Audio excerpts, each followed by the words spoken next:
Stay with us because we're going to bring in right now Peter Baker, MSNBC political analyst and chief White House correspondent for the New York Times, and Dave Ehrenberg, former state attorney for Palm Beach County. Welcome, guys. Listen, Dave, quickly, based on what we know about this lawsuit, do you think it has teeth? Because the Wall Street Journal is standing by its reporting. Would the Journal risk a lawsuit like this if it didn't have what it sees as irrefutable proof? Alex, there is no way that a Rupert Murdoch-owned publication would put this out there unless they had the goods. This lawsuit has no teeth. This lawsuit was not meant for the courts. It was meant for the court of public opinion.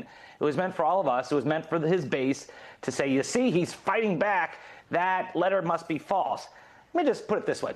If that letter did not exist, if the letter does not appear in the Jeffrey Epstein file, then wouldn't the Attorney General have come out and said that? Wouldn't Kash Patel, Dan Bongino have access to the Epstein files? Wouldn't they come out and say, this letter doesn't exist? But they haven't said that because the letter is in the file. Now, perhaps Trump can say that the letter is a fabrication. Someone else signed his name and pretended to be Donald Trump.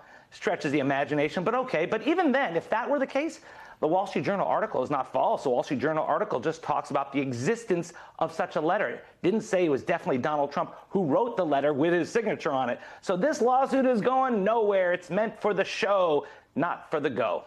So, Peter, nuts and bolts of all this. What do we know? What we don't know about these files? What's out in the public? What's still a mystery? And this letter, how much does it just pour gasoline on everything? Yeah, the letter is fascinating because it does pour gasoline on it. It doesn't, on the other hand, answer the question that a lot of people have, right? The letter doesn't tell us something we didn't really know about Donald Trump. We knew he was prone to crude sexual banter. He used his locker room banter, he once said, of his Access Hollywood tape. We knew that he was friends with Jeffrey Epstein. This obviously is a reminder of that, confirmation of that. It doesn't answer a lot of the questions a lot of people have, but it certainly fuels the fire. Absolutely keeps the story alive, and it encourages more suspicion that there might be more there to be hidden. You know, when the president says he wants to have grand jury testimony releases, of course, a judge has to approve that. That's not a given by any stretch. And B, a grand jury testimony isn't the entirety of the file. So the problem for the president is even if they released some documents, even if they released some grand jury testimony, if they redacted it or they only released grand jury testimony, there's still going to be people out there saying, okay, what about the rest of the file? What about the things you're still not releasing? It's kind of a Pandora's box for him. Once he's opened that Pandora's box, it's awfully hard to shut it again. Yeah. So, Dave, you're from Palm Beach. Of course, one of Jeffrey Epstein's mansions was there, so you may have some extra insight on this case overall. I'm curious your read on why the Trump administration seems to be against releasing whatever information they have on the Epstein case. I think you're seeing it with this letter, that they are worried that Donald Trump will get caught up in the Epstein scandal. But really, they need to level with their base. It's well known and accepted that Donald Trump was friends with Jeffrey Epstein. They hung around the same circles. It doesn't mean that Trump was engaged in child sex trafficking or anything illegal, but Trump doesn't want the smoke. And the way that he's fighting so fiercely about this letter tells you why they don't want the files released. So it is perplexing if he's blaming Pam Bondi for not being transparent when the directives come from the White House. Pam Bondi's not doing anything unless the White House instructs her to do it. So this could be a case of scapegoating here. He may need a head on a wall somewhere to show his base that he's doing something. But in the end, these are his decisions, and he can end this controversy by just releasing all the files with certain redactions for victims, but he doesn't want to do that. I'm going to pick up on that with you, Peter. I mean, we never thought we'd see this in the current political climate, but you have Democrats now siding with Trump's MAGA-based demands to see the Epstein files. Is President Trump showing signs of wavering under this growing pressure? I mean, is the request for Pam Bondi to release parts of the grand jury transcripts his version of a compromise, and do you think it'll work? Well, it is his way of trying to silence things for a little while. No question about it. Look, he found earlier in the week that he couldn't just simply dictate to his base and say, enough is enough, let's focus on something else. He tried. He told them they were being fooled into demanding it, that it was a boring case, it was over, we shouldn't be thinking about it, there are more important things to think about, and they didn't listen. And so, yeah, he's trying to see if he can find a way to quell this furor and force people to think about other things. It hasn't worked so far, and that's really striking because in the 10 years he's been on the national political stage since first, announcing that presidential run from the escalator in Trump Tower in 2015, he's had pretty good control over his base. They've disagreed with him on some things, and there've been moments of tension, but nothing like this. And I think that he is frustrated and finding it, difficult to figure out how to go forward because all the usual tools haven't worked for him. So, Dave, on July 1st, 2024, testimony from Epstein grand jury from 2006, it was released. This is from the Associated Press. Here's the quote. Transcripts show the grand jury heard testimony that Epstein, who was then in his 40s, had raped teenage girls as young as 14 at his Palm Beach mansion. And Dave, this was 2 years before prosecutors cut a deal with Epstein. Is this exactly part of the growing outrage? And if you were investigating, what would you ask for? What would you want to know from the FBI or even local investigators in Palm Beach? What you're referring to, Alex, are the grand jury transcripts from the state prosecution. And there was a big hullabaloo about that. And those transcripts could not be released until the law in Florida changed.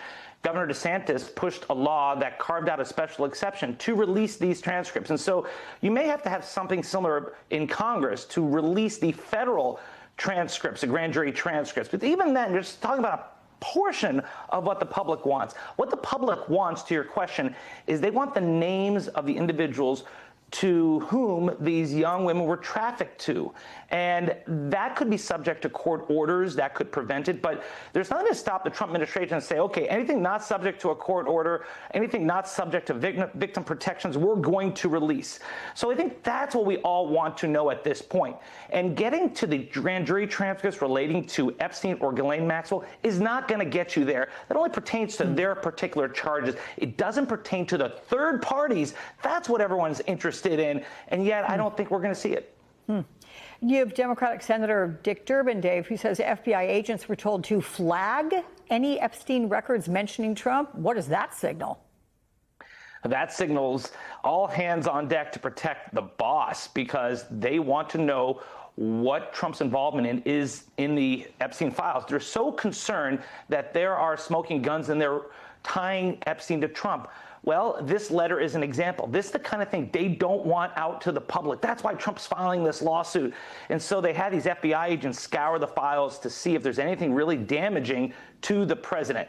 Now, that's sort of, I think, asking the FBI to do too much, but this is the Trump administration, and they get away with a lot more than anyone else does. So I'm not surprised by the request, but it does show how they're using their own resources, the FBI, to serve a boss of one, not the American people. You know, Yamiche, you mentioned how the president's getting increasingly frustrated with Pam Bondi. But to what extent do you think it's possible she would become a scapegoat? Did she mishandle this? Is that anything that's being whispered there in the hallowed halls of the White House? Well, sources tell NBC News that at this moment, Pam Bondi, the Attorney General, is not at risk of losing her job because she's been fiercely loyal to President Trump. That's also why you've heard President Trump over and over again praise her, saying she's doing a fantastic job, even as people like Megyn Kelly and other conservative influencers and prominent voices were pushing the president to fire Attorney General Pam Bondi. It's also that the White House Chief of Staff, Susie Wiles, she is also a fan of Pam Bondi. So, and by the way, Pam Bondi is seen as someone who's just doing what the White House is telling her to do. The other thing to note here that I think is really important is that the Trump base, they see the Trump White House and Trump administration as doing the president's bidding. The president's made it very clear that he is the one making all of these decisions. So it's really interesting. At Turning Point USA, this conservative conference last weekend, we had people talking to us directly about President Trump, and they said we elected President Trump to be transparent and not to protect in their minds this Epstein list. So the president's base isn't blaming Pam Bondi in most ways. They're really saying at the end of the day, the buck stops with the president. It's also important to note that the president, as he was posting today, saying that he wants all the grand jury testimonies released, he also said, I don't think it's going to be enough and that people are going to want more and more and more. So the president's also in some ways trying to get ahead of the idea that even if he fired Pam Bondi or even if he released more files, he understands already that the base is going to push for more because, as Dave just said, what people really want to see is this alleged client list that the DOJ and FBI says does not exist right now, that there's no evidence of it. So, Peter, you have far-right activist and very close ally of the president, Laura Loomer, who warns the Epstein controversy could consume Trump's presidency. Does President Trump and the administration share that concern? I mean, how do you see this ending? How do they see, or at least hope, this ends? Well, look, this president has been on the receiving end of so many different controversies, so many different furors, so many different scandals, things that would have ended any normal political career.